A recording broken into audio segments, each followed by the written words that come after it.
Did you guys call yourself? What's your names anyways, kid? I'm Officer Kid. Hey, you're dismissed. Back to work. You're dismissed. Your boss just dismissed you. Early one morning in Watford City, a legally parked vehicle attracted two officers, and a simple welfare check quickly turned into a battle over questions, weapons, and personal information. Then, inside a public building in Las Vegas, an open door triggered an explosive confrontation over cameras, restricted access, and police professionalism. These encounters went too far the moment curiosity turned into confrontation. The original channels behind these videos are unknown, but their footage contributes to the public conversation surrounding civil rights and government accountability. Will Travis reveal more than he needs to? And was the Las Vegas Auditor truly standing in a restricted area? Subscribe to the original channels through the links in the description, follow their work, and tell them ID Refusal Cops sent you and that we love civil rights. You are going to learn something from these encounters, and you will definitely have an opinion before they end. You got any weapons in the vehicle or on you? I don't know. What do you consider a weapon? Anything that's gonna poke me, stick me, or hurt me. Yeah, well, yeah, maybe. Yeah, there's all kinds of things that can do that. The end of my handlebars on my bicycle could do that too. Who called? Like maybe one of the neighbors or somebody who drove by? Or did you guys call yourself? What's your names anyways, kid? I'm Officer Kid. What's going on? What's going on with you? Well, we just got a phone call about you being parked here and with your vehicle being completely covered up like it is. Just a little suspicious. Yeah? And they just wanted us to come and check it out. All right, you see it. How does it look? Well, it looks a little different than normal. You don't have any weapons or anything like that in there, do you? You got any weapons? Well, yeah. What are you carrying? So. What are you carrying in there? Well, I carry my duty weapons. Do you got any weapons in the vehicle or on you? I don't know. What do you consider a weapon? Anything that's gonna poke me, stick me, or hurt me. Yeah, well, yeah, maybe. Yeah, there's all kinds of things that can do that. The end of my hand. Notice what the camera does not show. No frisk, no search, and no command to surrender property. Under Terry v. Ohio, a protective pat-down requires specific facts supporting a reasonable belief that a person is armed and dangerous, not merely a broad question about objects that could cause harm. North Dakota Century Code Section 29-29-21 similarly ties a weapons search to a lawful temporary stop and a reasonable concern for officer safety.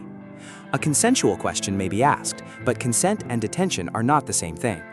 The critical question is whether Travis remained free to decline and end the conversation. Handlebars on my bicycle could do that to you. Well, I mean, let's be rational here, okay? I'm being cool with you, so... I'm trying to be rational with you. I don't understand why I'd get a call. We're just coming to check on you, make sure everything's okay. No, it's before you were just coming to check on me, you got a call. I'm just trying to understand, like, the rationale behind that. Is it a business? Is it the school? Am I on the school property? Well, yeah, this is school property. Did they call? No. Who called? Like maybe one of the neighbors or somebody who drove by? Or did you guys call yourself? What's your names anyways, kid? I'm Officer Kid. And Della Torre? Okay. Yes. So you guys didn't call yourselves to say, hey, you know, we're bored. Let's go bother somebody. Well, we just wanted to come and check on you. Like, you got two of you guys here. This isn't normally how people park vehicles at the track. Usually people are here working out this time of morning and stuff. So we just wanted to come and check on you, make sure everything was okay. Okay, it's not normal. All right. How long have you been? How long have you been working here? How long have you established your normality? Well, I've been in Watford City for 6 years. And okay, and you're probably confirming the non-normal activity here. How long have you been working here? I've been up here 1 year. 1 year? 1 year and 6 years? All right. I suppose it doesn't take too long to notice patterns. You're looking at patterns, but you're going beyond patterns. You're saying what's normal in society. It's not like, you know, we tend not to see. We just wanted to come by and check and make sure you're okay. Like, well, I'm telling you, I told you I'm okay, but you keep what's your name again? Officer Kid. What's your first name? Officer Kid. All right. Well, I'm the owner of this car. Okay. Last name's Hines. Okay. So are you from around here, or? I'm just driving. I'm just traveling. I mean, this is how you guys welcome visitors, right? The police welcome. Hey, I'm just asking questions to try to get to know you. The Watford welcome, right? Okay. Yeah, oh yeah, get to know all the people who drive in and want to visit. You know, get to know them really well. Well, and part of getting to know is asking questions. Yeah, Are you from Washington or? Well, I'm just a traveler. Okay. Where are you from? Why don't you tell me? Let's learn more about you. You guys want to get to know me? Let's get to know you. But see, you've been here 6 years. You're not answering questions for me, though. That's the difference, so. Okay. Well, you don't have to answer my questions just as much as I don't have to answer all your questions, right? All right. Well, but I'm willing to exchange some information. We already told you why we're here. We're here because... Yep, I know. Somebody called. Okay. Whether they're here, I can't even see anything. This exchange draws the line between conversation and detention. Under Florida v. Bostique, officers may approach a person and ask questions without reasonable suspicion when a reasonable person would still feel free to decline or terminate the encounter. But Brown v. Texas holds that police may not detain someone merely to compel identification without reasonable articulable suspicion of criminal activity. Hybel v. 6th Judicial District Court permits a state to require a person's name during a valid Terry stop, but only when the stop itself is lawful and state law authorizes the demand. Here, the supplied transcript shows Travis giving the surname Hines.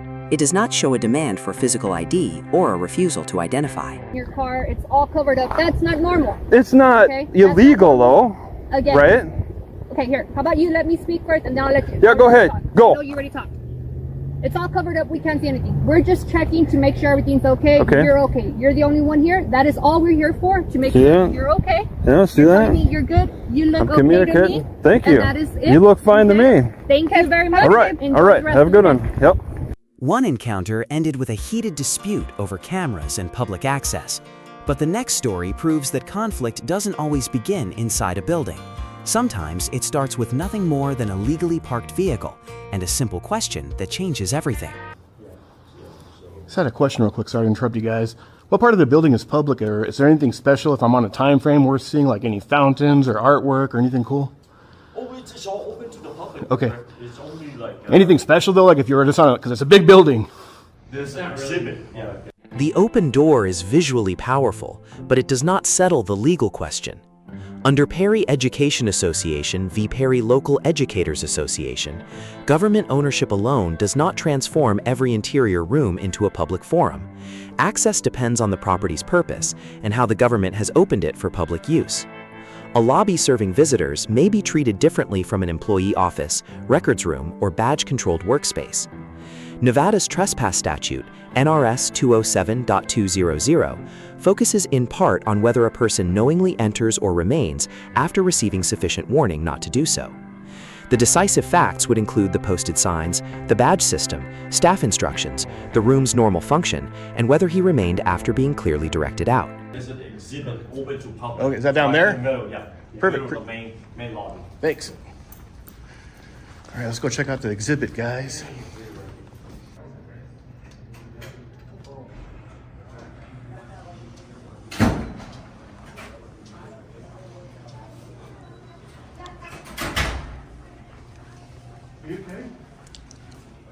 Who are you? Was that? Who are you? I'm just a guy with a camera. Is everything okay with you? Whoa. First of all, I never tried to get in the back. That's a false accusation. Oh, sorry, that's what I want you to argue with. No, I was just letting him know. I didn't say a word to him. He literally just walked right past me all aggressive, like, who are you? And just walked right by. Didn't even give me a chance to answer. I would never try to go in a restricted area or see what it was in there, but it looks like it's a dead end. And he turned around as he was opening the door and then just walked right past me all aggressively. And I'm like, kind of weird. Appreciate it, my man.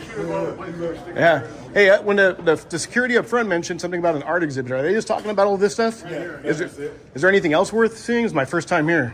No, It's a big building, and I got a back injury, so it's hard for me to get around. No. They take periodically, like, Okay. different stuff going on. The cameras preserve what was said, but recording does not automatically resolve whether the filmer was entitled to occupy that particular room. The Ninth Circuit has recognized a First Amendment interest in filming matters of public interest, including police activity. But that protection is still subject to lawful restrictions tied to place, access, safety, and government operations. Under Fortis v. City of Seattle and later Ninth Circuit decisions, officials generally may not stop lawful recording merely because they dislike being filmed. Yet Perry remains important. The First Amendment does not create unlimited physical access to every government workspace. The strongest legal position is therefore to separate two questions. May he record from where he is lawfully present, and was he lawfully present in that room? Is all the stuff, I mean, I don't want to ask you a million questions, but are all the artwork, is it from like local schools or anything special, or local artists? Nice. All right, appreciate it, guys. Yes, sir. Thank you. Help you with something? No, I'm good. Appreciate it, my man. I'll let you know if I need something. Do you have a business card by any chance? Like a personal one? I don't know. And what's your name for the record? My name is John. John, what? So this is HR, this is more just for, like if county employees or staff had issues with their payroll or something, or? No, so payroll. Or training? Oh, okay. Yeah. What exactly, I mean, just in a nutshell, just really briefly, what is there any public services, what I'm trying to get at for members of the public? Recruitment. So Oh, okay. that's mostly our function up here. Gotcha, like if they want to get an application or something, or training maybe? No training, just applications. But Gotcha. Those are going to be on the TV screen over there. All right, appreciate it, you've been helpful, thank you.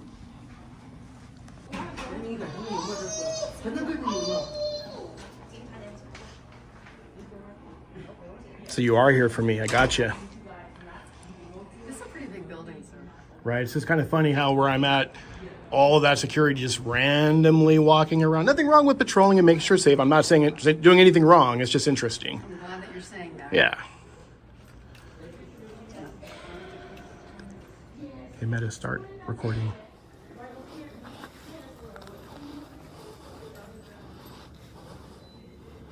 This is unauthorized area to use. Well, before, yeah, it was open when I went in there, that's why.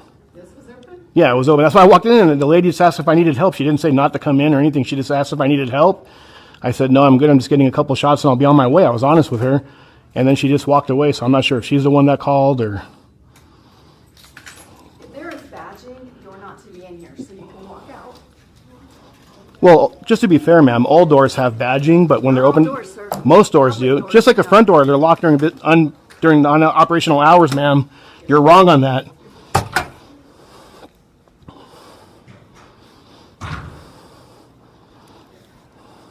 So that police officer's acting like a clown, guys. So they say if there's a badge access, but the doors are open. It says there's an office here. It even says conference room, the director, deputy, county manager. So yeah, I mean, all doors lock at some point for all you snowflakes out there. If you're like, well, the door was locked. No, this door was open. Just like downstairs, the main entrance door, I'm sure locks at the end of business hours, but it's silly. This officer does not know what she's talking about. Sir? I'm just This is narrating. a public area for you. I don't need any help, ma'am. I'm just letting my audience know that you don't know what you're talking about. Just like the front doors downstairs, they're locked after hours, but they're open. And just like this was open, there's services in here. Badge for your employees. It was open though. Have a great day. Then put restricted access. Have a great day, buddy. Hey, you're dismissed. Back to work. You're dismissed. Your boss just dismissed you. Your boss wants you to stay here and give me more footage.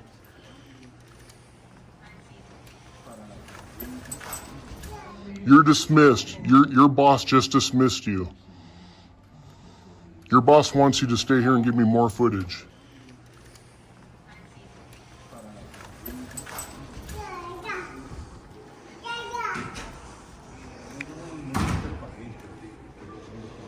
I made her start recording. Now she puts on her camera. Can't let her ego, I guess she called in sick on the day of de-escalation. I might be doing some public records, and I'm working on the story right now, just getting some content. Okay. Yeah. She was, your partner downstairs was awesome, just to give you, he was phenomenal, really helpful. That door was open. Even though there's a, what do you call it, a little red thing there? Yeah. Like I was trying to explain to her when she started letting her ego get her. Just like the downstairs, main lobby door to get in the building, let's say you guys close at 5:30, for example, it's going to be locked. Exactly. But during business hours, it's open. Exactly. And just like that, yeah, it has a lock, but that doesn't mean it's always not open. So the door was open. I walked in. The lady that was in there, she even said, "Can I help you?" That's kind of it. Ma'am, you're interrupting us. You're interrupting. No, I didn't. No, I didn't. Ma'am, interference is a physical act, not me simply answering a question that she asked me. I have it recorded on 3 cameras. I have it recorded on 3 cameras. Word for word. Word for word. She literally said, "Can I help you?" I said, "No, not at the moment." I think I said, I could be wrong on this part. I think if I need help, I'll let you know. And then I said, "I'll just be a few minutes and I'll be on my way." And that's it. And she got up and left. Well, that's, unfortunately her comfort levels don't, how do you say, impede on my rights. I get it. Yeah, we get it. What's your name and badge? I didn't ask. So you're right here. Is that R-I-T-G-H-T or R-I-T-E? What's your name? Identify properly. Are you saying if I go to your department, you don't have an employee policy that says you have to identify cordially to any members of the public? No, but you can certainly request that information. Do you have a business card? No. No, and you refuse to identify properly? My name is right here. So you're Found your way here. sounds like there's a lot of right here's. Why not simply say I'm Officer so and so? Found your way here. Why not simply say I'm Officer so and so? I'm Officer so and so. I'm pretty sure when you start getting lots of phone calls, This is going to get him lots of hits and lots of, but because of you though, not because of me, just to be clear. I wish you had a real job. Oh yeah, I guess everyone can't have a real job like you, scared of cameras. So anyone taking pictures doesn't have a real job in beautiful Las Vegas. Secure areas, so that is a problem. Ma'am. When you find yourself back where security When the is, door that was is a open, problem. like I told You've been in security every one down, area that you shouldn't have been. then you need to have the doors closed and labeled. Have the doors closed and labeled. Not your first rodeo. Yeah, obviously it's yours though. You know what a rodeo. You know what that Okay, is. clown cop, it's obviously your first rodeo. You know what a rodeo is. Calling insults, if that's okay. I could. Very professional. Well, I'm not. She's not being professional, so why should I? I haven't heard one insult from her. So you telling me to get a job? That's not an insult. What if I don't have a job because of a disability? Did she say word for word? She literally said, "Get a job." That's implying I don't have a job. I don't believe that's the word she said. So if I told you to get a job, what does that imply? It just implies your opinion of me. That's all. It doesn't imply anything. So her that she's supposed to be neutral. Her that she's supposed to be neutral. She's giving her opinion that I don't have a job, and that basically saying like, "Oh, I'm worthless." Nobody used those words today. I probably make more than you, ma'am. No. Great. At least I earn my pay. I earn my pay. There's a big difference, though. Do you really think telling someone to get a job while you're wearing the badge that you swore an oath to protect, do you really believe that that's called for? Can you call a supervisor, or are you refusing that too? I'd like to speak to your supervisor if available. What would you like me to tell him? I'd like to speak to him or her. Your security at the front entrance and the two downstairs were extremely nice and cordial. They answered some questions. I was on my way. I didn't bother them. I didn't insult them. This lady, though, she's really unprofessional, and she's giving everyone here a bad name. Ma'am, I'm not talking to you. I'm talking to you. Now you're interrupting. You're causing a scene. Don't be where you shouldn't be. You're causing a scene. Don't walk where I'm allowed to walk. So I've got one of these little First Amendment auditors here. Like, Those darn guys exercising their rights without jobs. within servicing him. If they're not 10 minutes within servicing him, he does not want it. Yeah, because I don't want to waste resources. Mention that. I understand. So you're not 10 minutes away. Silly behavior by this tyrant. This is Well, you wouldn't give me a card or anything or identify properly. You're correct. This is my name. This is what What's I your am. badge number? This is who I What's your work badge for. number? I can't see it with the glare, and I'm sure you don't want me going close to you like that to get to zoom in. The sunglasses and everything else. Well, even with my camera, I can't see, ma'am. So be professional. Give me your badge number. No? So you're refusing to be professional. I'm not going to entertain you. You already are. You literally made my I've video. given you 10 minutes of feed that I don't know how much you're going to make from that. So congrats. I'm not doing this for money, ma'am. I'm doing it as an exercise of rights. You're dismissed once again. You just got dismissed by your boss, to the best of my knowledge. But the police departments, they usually have policies, not law, but policies saying they have to identify cordially and respectful to any member of the public upon request. Yeah, And that I don't know. and if you or I I, know from the security aspect. I don't know from the law enforcement side. yeah, and I'm just saying, if you or I broke policy at work, there'd usually be consequences. You know, it might just be a verbal reprimand, it might be a written, it might be a suspension, depending on the severity. You know? Yeah, And I don't. that part, like I said, I don't know because I don't know laws like that because I'm not a law enforcement officer. I'm just a security officer. Right. No, and you've been great. Yeah. So. I personally think you should seek law enforcement, and like I said, work your way up to being a shift supervisor or something on there, or even a detective, because you get to be a detective. You got to be patient. You got to observe facts. You know, you got to take in all your surroundings and not jump the gun like she was doing. And in my opinion, again, I hate saying negative things, but I think she should be fired because she does not have the mentality to deal with the public, or put her behind a desk somewhere that she's not dealing with people. That's my opinion. I appreciate your opinion. So I know you don't control her, like I said. It was just kind of odd. And if that lady would have told me, hey, this is restricted, or hey, it's under construction, I would have left. I'm not here to cause trouble. You know, on there. But I appreciate it, man. I don't know if you do this or not. It's up to you, but thank you, sir. Have a good day. All right, you have a good one. 2 encounters, 2 different battlegrounds, but the lesson is the same. When authority asks questions, citizens must know where cooperation ends and constitutional protection begins. A covered vehicle is not automatically a crime. A camera is not automatically a threat. And a government building is not automatically open in every room. The strongest citizen in these moments is not the loudest one. It is the person who stays calm, asks the right question, records the facts, and refuses to surrender rights out of fear. If you have ever been pressured to show ID without a clear legal reason, tell us what happened in the comments. Your experience could help someone else recognize the same moment before it is too late. Like this video, subscribe, and join a community built on legal knowledge, civil liberty, and peaceful resistance. This is ID Refusal Cops, where citizens do not search for confrontation, they prepare for it. You do not need permission to understand your rights. You need the courage to use them.